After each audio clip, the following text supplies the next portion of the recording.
Primeira pessoa a citar o termo neurolinguística, 1933. E ele foi o primeiro cientista, a primeira pessoa que estudava o comportamento humano a designar e criar o mapa não é o território. O que é o mapa não é o território? O que eu penso e o que eu acredito não é o que você pensa e que você acredita. O ser humano é uma pessoa única e não tem igual, nem gêmeos são iguais. Então, em 1933 começou esse conceito com Alfred. E depois disso, já é o que vocês estão vendo até agora. Depois disso, Gregory Bateson. E foi o Gregory Bateson que colocou o Milton Erickson na parada. Foi ele que contou para o Richard Brandt e para o John Gray, vai estudar aquele lá. Agora ele falou uma coisa muito engraçada. Agora eu te garanto que você vai conversar com ele 4 horas e você não vai lembrar nada quando você sair de lá. Aí você fala assim, não é verdade. E é impressionante. Todos os relatos que nós temos de pessoas que sentaram para conversar com ele, não lembram. Você pode assistir um filme de 2 horas dele. Você não consegue lembrar o que ele falou por 2 horas. Por quê? Porque ele estava se comunicando com o inconsciente. Você sabe o que é o inconsciente, gente? Sabe aquele que está contando as batidas do teu coração agora? Sabe aquele que está controlando quanto de ar você respira? Sabe aquele que eu sempre brinco e falo? Sabe o teu pé esquerdo que você não estava prestando atenção nele agora? Pé esquerdo. E aposto que ele está um pouquinho gelado. Entendeu? Esse é o inconsciente, gente. O inconsciente é uma parte nossa, aonde que está controlando funções biológicas e guardando esse monte de informações que eu estou falando. E o Milton Erickson, Jeffrey Zeig, Rossi e outros, Jay Haley, e eu estou estudando isso, eles sabem como se comunicar com essa parte. Porque nós acreditamos que essa parte, aonde que memórias do passado, às vezes vamos no futuro criando problemas, está guardado. Então é aí que trabalha. E o Gregory Bateson foi o criador da teoria dos sistemas. O foco dele, a contribuição maior dele para a programação neurolinguística, gente, foi a programação em si. Então esses foram alguns dos modelos aonde que se começou a programação neurolinguística naquela época. É lógico, estava conversando com o Mr. Mello, tiveram mais de 1000. Agora, donas de casa, inclusive. Então, o que eles faziam? Somente no começo. Chegava no auditório, toda quarta-feira ou quinta-feira, R$5 a terapia. É R$5 só. É só vir e traga, mas traga o problema com vontade. E toda quarta-feira, modelos e modelos. Só checando. O que você é, caminhoneiro? Vem cá. O que você é, doutor? Vem cá. O que você é? Então, através disso, eles foram modelando essas pessoas. Agora, a essência, a fonte, foram esses que eu mostrei para vocês. E foi assim que a programação neurolinguística foi desenvolvida. E tem várias definições.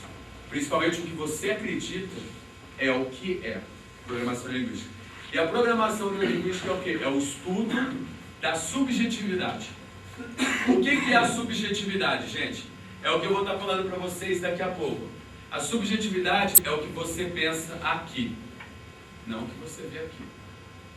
Quando eu pego e viro e falo assim para vocês, pensem na bandeira do Brasil. Muitos de vocês tiveram o quê? Uma foto, uma imagem da bandeira do Brasil, não é? Algumas estão movendo, outras estão no mastro. Cada um tem a sua representação. Eu pego e viro para vocês e falo assim, agora comece a pensar no som da sua música favorita.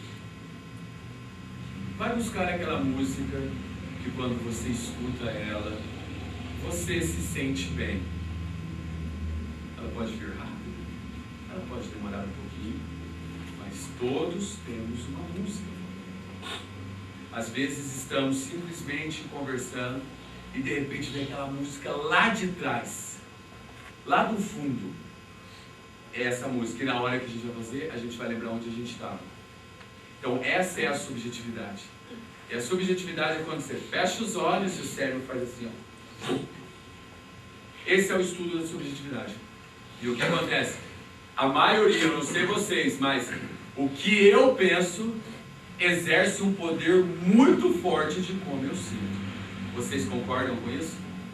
E esse é o estudo da subjetividade, aonde que é uma das definições da programação neurolinguística. E é igual eu falei para vocês, a cada palestra nós vamos conversando mais a respeito da programação neurolinguística. Eu vou relembrando vocês da programação neurolinguística, porque daqui a pouco eu vou mostrar para vocês o que o Gregory Bateson criou. Ele fez uma divisão dos níveis de aprendizagem. Quais são os níveis de aprendizagem que nós passamos até nós estarmos exercendo alguma inteligência nossa automaticamente da maneira que nós queremos? Já já eu conto, antes de entrar na programação neurolinguística. Porque eu não sei se vocês perguntavam quando vocês eram crianças, mas hoje eu tenho muitas das respostas. Por que eu tenho que aprender isso todo dia? Por que eu tenho que fazer um exercício de química, né, Guilherme? 80 vezes. Não entrava na minha cabeça o porquê que a repetição era tão importante. Eu rotulava o professor, eu rotulava o sistema, eu achava que eu estava certo e todos estavam errados.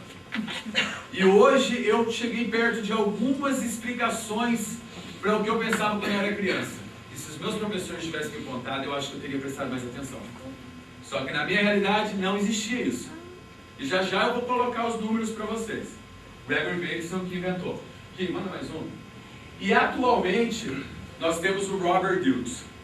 O Robert Dilts, o que ele fez? Ele foi o primeiro aluno do Richard Bandler e do John Grinder na programação neurolinguística. Foi o primeiro aluno deles. Depois de um tempo, tendo as técnicas, as estratégias e a atitude, o que ele começou a fazer? Começou a exercer, executar e ter ótimos resultados na programação neurolinguística. E qual foi a contribuição do Robert Dilts? O Robert Dilts modelou, ele fez o mesmo processo que o Richard Bandler e o John Grinder fez com Milton Erickson, Virginia Satir e Fritz Perls. Ele fez com grandes pessoas que nós tivemos na nossa vida. Tá? Einstein, Sherlock Holmes, Jesus, Testa, Mozart, Da Vinci, inúmeros outros. Ele está com outro projeto. Freud modelou Freud. Então ele fez o quê? Ele deu uma continuação da programação neurolinguística. Hoje em dia, ele tem uma universidade em Santa Cruz, onde vocês podem acessar pela internet e ver qual é o trabalho que ele está fazendo. E, gente, até agora, é isso que eu posso falar para vocês de programação neurolinguística. Porque se eu continuar, nós vamos ficar aqui horas e horas e horas. E o nosso propósito hoje é dar uma introdução para vocês e deixar o inconsciente de vocês decidir se essas ferramentas, essas técnicas, essas estratégias e essas sugestões podem fazer uma diferença na sua comunicação. Agora, eu vou começar a falar com vocês uma outra parte. Qual foi a contribuição maior do Gregory Bateson? Porque quando eu ouvi isso, ao mesmo tempo que eu fiquei calmo, eu fiquei preocupado. Foi. Por causa que eu comecei a ler, né? Eu falei assim, sabe aquele ditado, né? Chinês, japonês, não lembro. Cuidado com o que você quer. Cuidado com o que você pede. Porque vai acontecer. São 5 níveis de aprendizagem, tá? E é lógico, gente, tudo que nós estamos falando aqui são teorias, tá? E as teorias que servir para você e você colocar em prática, se você estiver bem, ótimo. Nos ensine um dia. E o Gregory Bateson, ele dividiu os níveis de aprendizagem em 5 passos. O primeiro passo é incompetência inconsciente. Você não sabe que existe, então você não sabe. Uma vez que você fala, eu quero aprender aquilo, aí você saiu do primeiro passo, que é o incompetência inconsciente.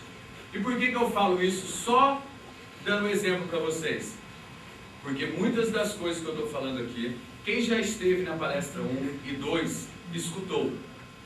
E uma vez que você está escutando essas informações novamente, e lembrando como que você já teve resultados depois de você escutar isso, você vai entender por que em toda palestra é muito importante